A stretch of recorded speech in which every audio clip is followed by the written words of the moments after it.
सोनम और राजा कांड ने पूरे देश को हिलाकर रख दिया। हर दिन चौंकाने वाले खुलासे हो रहे हैं। आशिक राज के साथ मिलकर सोनम ने जिस तरह से भयावह हत्याकांड को अंजाम दिया, उसके बाद अब सबका हिसाब पुलिस ने शुरू कर दिया है। ऐसे में चलिए आपको बताते हैं कि शादी के बाद अभी तक सोनम और राजा कांड में क्या क्या हुआ।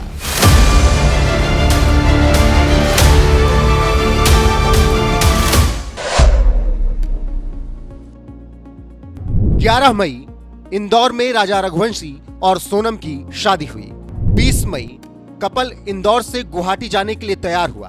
राजा और सोनम एयरपोर्ट पहुंचते हैं। 3 आरोपी ट्रेन से जाते हैं। गुवाहाटी पहुंचने के बाद सोनम राजा मां कामाख्या के दर्शन करते हैं। इसके बाद कपल शिलोंग के लिए निकल जाता है।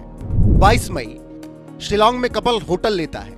कॉन्ट्रैक्ट किलर भी वहां पहुंचते हैं। सोनम के फोन में नेटवर्क था, राजा के फोन में नेटवर्क नहीं था। सोनम किलर्स को हर अपडेट देती है। 23 मई कपल घूमने निकलता है। इसी दिन सास उमा रघुवंशी से सोनम बात करती है, व्रत रखने की बात कहती है। यहाँ सोनम और राजा का संपर्क परिवार से टूट जाता है। 24 मई लगातार फोन से संपर्क करने की कोशिश परिवार करता है, लेकिन निराशा हाथ लगती है। ऐसे में परिवार वाले पुलिस में शिकायत दर्ज कराते हैं। 25 मई मीडिया को खबर पता चलती है। फिर पूरे देश को यह पता चलता है कि इंदौर से हनीमून के लिए गए ट्रांसपोर्ट कारोबारी शिलोंग में लापता हो गए। मध्य प्रदेश सरकार सक्रिय होती है। मेघालय सरकार से बातचीत की जाती है। पुलिस सर्च ऑपरेशन शुरू करती है। 27 मई पुलिस के सर्च ऑपरेशन में घूमने के लिए किराए पर ली गई स्कूटी मिलती है। राजा सोनम के परिवार वाले भी शिलोंग पहुंचते हैं। लगातार खोजबीन के बाद मोबाइल का कुछ हिस्सा और अन्य चीजें मिलती हैं। कई दिनों तक सर्च ऑपरेशन चलता है। तमाम सबूत मिलता है, जिससे शक गहराता है। 2 जून गहरी खाई में राजा रघुवंशी का शव बेहद खराब अवस्था में मिलता है। किसी तरह पहचान होती है। शव इंदौर लाया जाता है। सोनम लापता थी। 4 जून राजा के भाई अंदेशा जताते हैं कि घटना स्थल से बांग्लादेश बॉर्डर नजदीक है। हो सकता है कि सोनम का अपहरण हो गया हो। दोनों देश के बीच तनाव की बात शुरू हो जाती है। यहां से मामला ऑनर किलिंग, अपहरण और दरिंदगी का नजर आता है।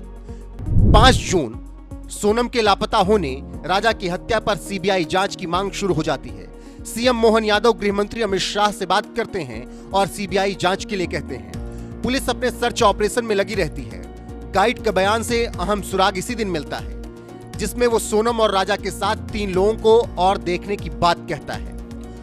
9 जून सोनम यूपी के गाजीपुर में मिलती है। उधर राजा रघुवंशी के केस में 3 आरोपियों को मध्य प्रदेश से गिरफ्तार किया गया। पूछताछ हुई तो दिमाग हिला देने वाला खुलासा हुआ। मेघालय सरकार ने जो कहा वही निकलकर सामने आया। पत्नी सोनम ही पति राजा रघुवंशी की हत्या कराती है, अपने आशिक राज के साथ मिलकर। 10 जून मेघालय पुलिस ट्रांजिट रिमांड में सोनम को लेकर जाती है। फिलहाल सोनम से पूछताछ जारी है और अभी और बड़े खुलासे होने हैं। 11 जून मेघालय पुलिस सोनम को कोर्ट में पेश करती है।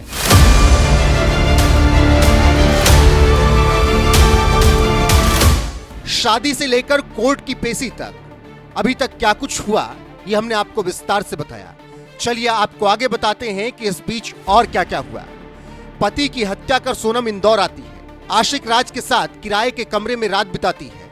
फिर बनारस के रास्ते गाजीपुर पहुंचती है। यहीं पर वो सरेंडर करती है। इस मामले में सोनम, आनंद कुर्मी, राज कुशवाहा, विशाल चौहान और आकाश राजपूत को अभी तक गिरफ्तार किया गया है और मामले में पूछताछ की जा रही है। फिलहाल अभी दोनों परिवार अपनी बातें रख रहे हैं और राजा का परिवार सोनम और हत्यारों के लिए फांसी की मांग कर रहा है। पुलिस की जांच जारी है। तमाम खुलासे अभी आगे और होने की संभावना है। वहीं सोनम रघुवंशी को मेघालय पुलिस ने कोर्ट में पेश भी किया।